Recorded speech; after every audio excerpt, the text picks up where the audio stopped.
Good morning, good afternoon, or good evening, depending on wherever you find yourself in the world today. I'm Amy Leo, and you're listening to What We Should Have Learned in School. We're going to pick up where we left off last week. Last week, we talked about goals, and today I want to talk about success in general.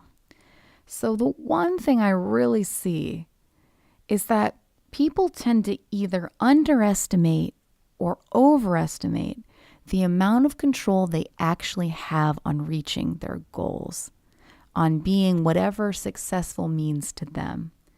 So you have some folks on one side of the spectrum. These are like the folks that smoke but tell you, I'm going to die anyway, or I could get hit by a car tomorrow.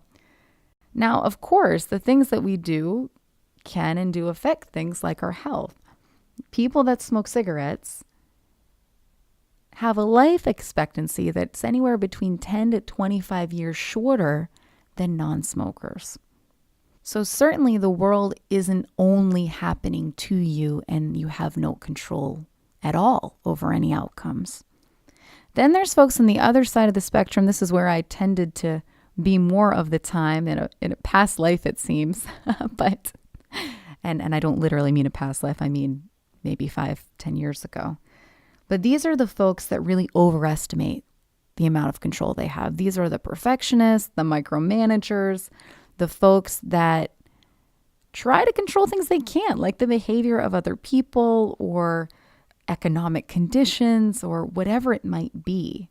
And it tends to be that these folks do get things done, but they don't generally have a great time in the process. These are folks that tend to end up pretty stressed out, depressed, anxious, sometimes addicted to substances, or end up kind of obsessed and stuck in overthinking and insomnia and things like that. So the folks on this side of the spectrum are kind of giving themselves too much credit, right? And I'll give an example of this. Okay, so last week I gave the example of my previous ambitions to be a famous recording artist, to be a famous singer. I thought that was what life was about, right? And so I suffered when I didn't have the experience of being a famous singer, even after trying. So within my own path with music, there are absolutely things that I can do and could have done, but can do now today still, that are in pursuit of that goal. I can train my voice. I can songwrite. I can record those songs. I can perform those songs. I can record a whole album. I could set up a mini tour for myself. I can reach out to record execs and folks for TV placements and managers and booking agents. I can do all of those things. But at the end of the day, I cannot control how the world receives my music.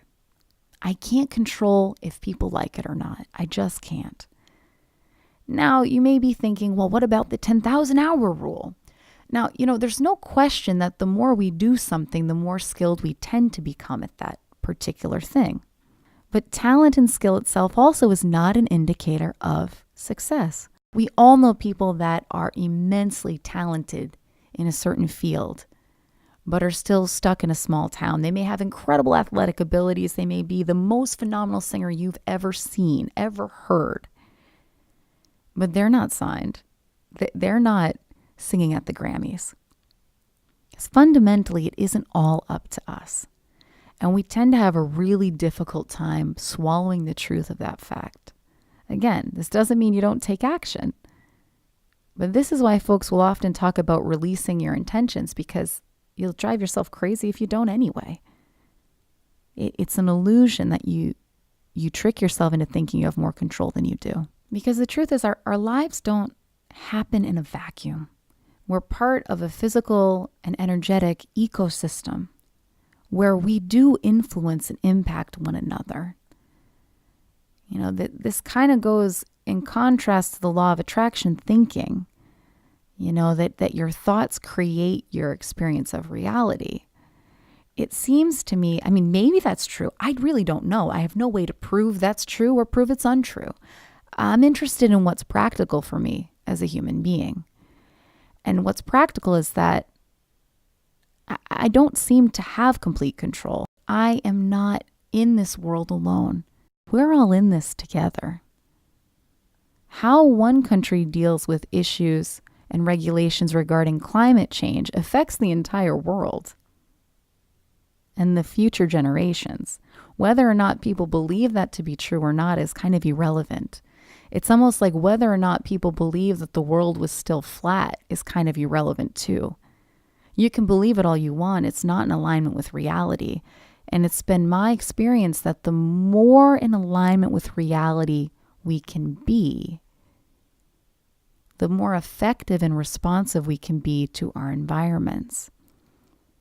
The better understanding that we have about something, the better able we are to troubleshoot it, and the better able we are to be efficient.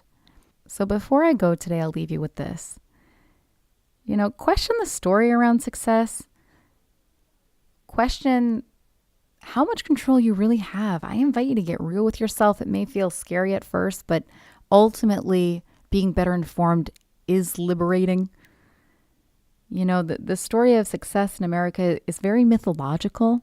In a lot of ways, it kind of portrays this lone wolf, rags to riches person who pulled himself up by the bootstraps and didn't get help from nobody. Well, it doesn't really work like that.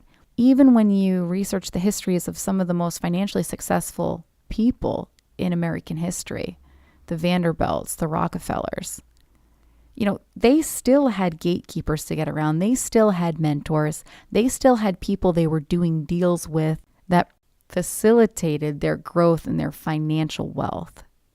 They didn't do it all by themselves. That's a fallacy. Because again, we are not separate. We are truly part of a physical and energetic ecosystem in which we absolutely influence one another with what we do or don't do. That's all I have for today. Again, I'm Amy Leo. You can learn more about me at amyleo.com. Until next time, stay curious and keep rockin'.